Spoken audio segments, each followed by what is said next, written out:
خب سلام دوستان، صبح همگی بخیر. امروز هم در خدمت شما هستیم با سری موضوعات آموزش مشاورین املاک، دغدغه‌ها، چالش‌ها و مسائل پیچ‌روی مشاورین املاک. من بستان صیادفر 10 سال هست که توی حوزه املاک فعالیت میکنم.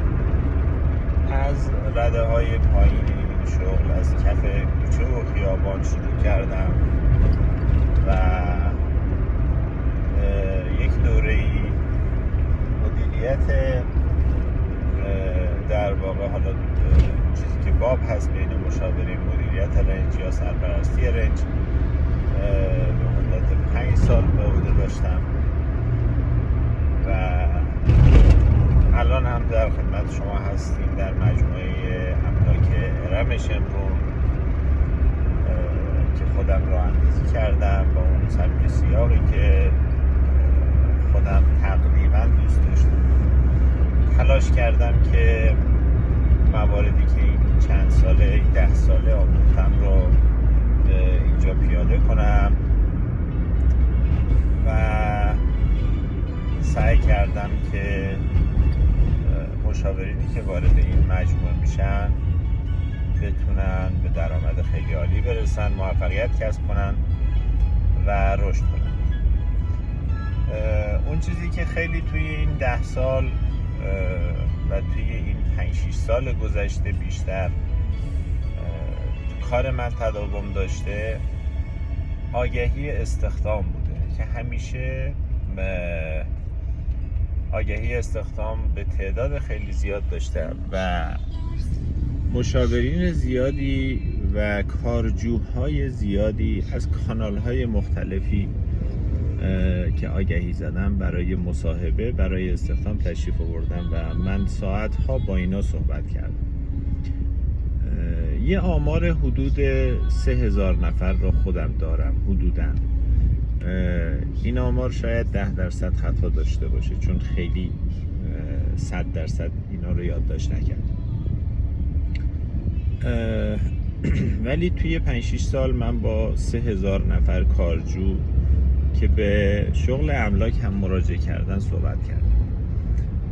با خیلی هاشون تلفنی، با بیش از 1000 نفرشون به صورت حضوری و به جرئت میتونم بگم که بالای 1 ساعت با هر کدوم صحبت کردم. سعی کردم شرایط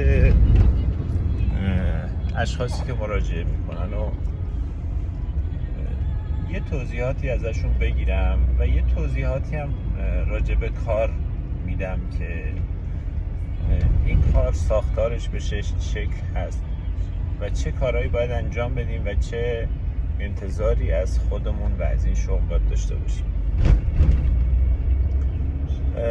من اون چیزی که از بازخورد این هزاران نفر گرفتم و تجربه شده به یه نتایجی رسیدم که خیلی جالب. افرادی که دنبال شغل هستن و مراجعه میکنن به این کار عموما افرادی هستن که دچار شکست‌های زیادی شدن یا حداقل تو آخرین شغلشون با شکست مواجه شدن و خیلی از این افراد اصلا حاضر نیستن شکستشون رو بپذیرن. مشکل اینجاست.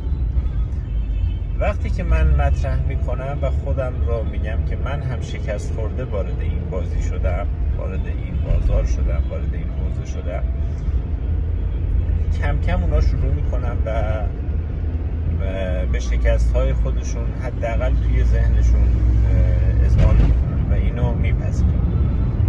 قدم اول تغییر هر انسانی پذیرشه.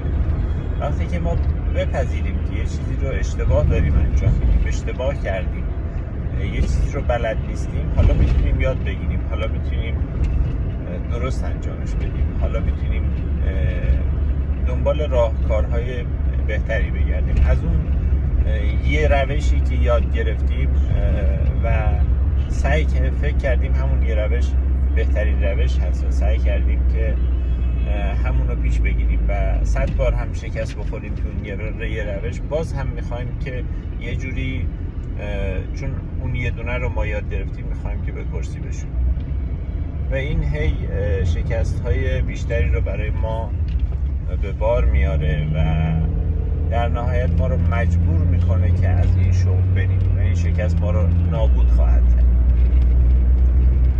اون چیزی که مشخص هست پذیرش.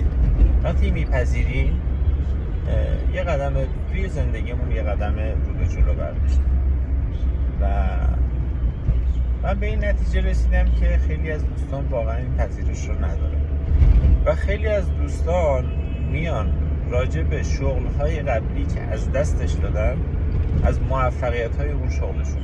خیلی جالبه. خود من هم این کارو میکنم و فقط افراد مختلف نیست، یعنی خودم میکنم که خودم این کار رو انجام دادم بارها و بارها و از شغل‌های قبلی که داشتم و تغییرشون دادم و ازشون خارج شدم خیلی با اعتماد به نفس بالا حرف زدم. من کردم، من بل کردم، من فلان کردم، من فلان کار خاص رو انجام دادم.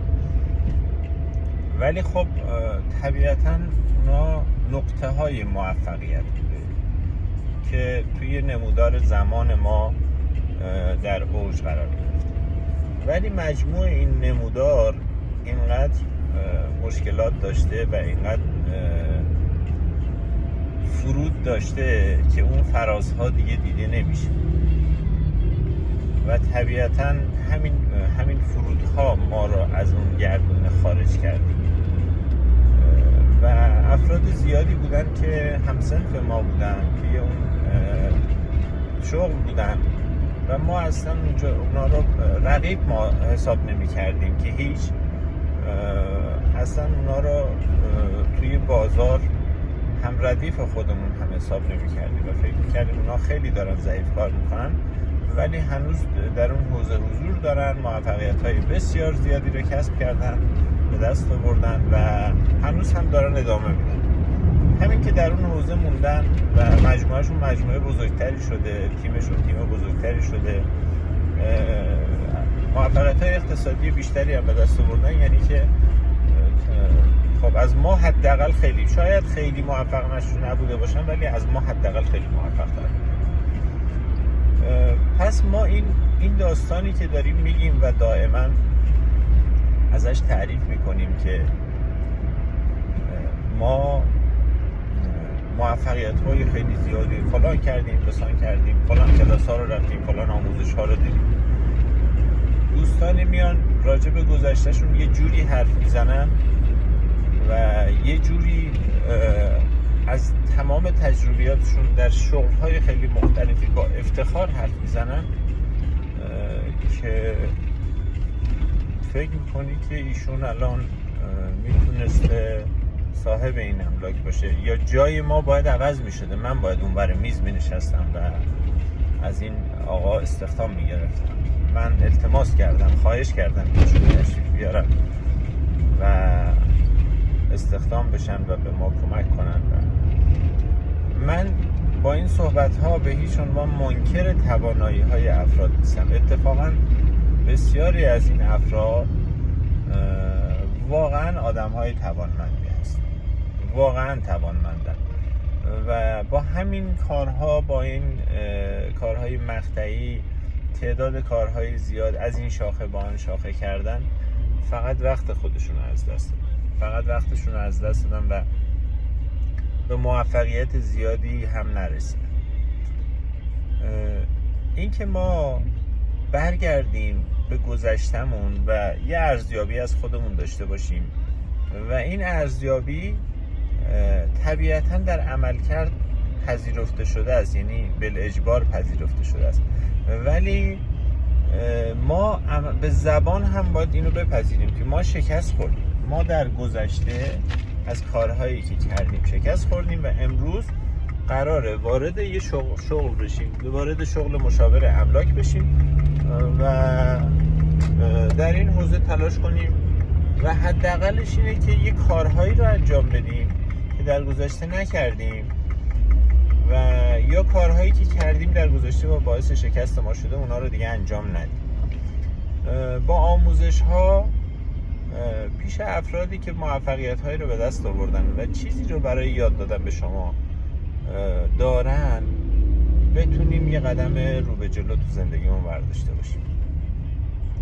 من اینجا هستم که به هر دوست عزیزی که بخواد وارد این حوزه بشه حداقلش اینه که مشاوره خوبی بدم، اونو در مسیر درستی قرار بدم.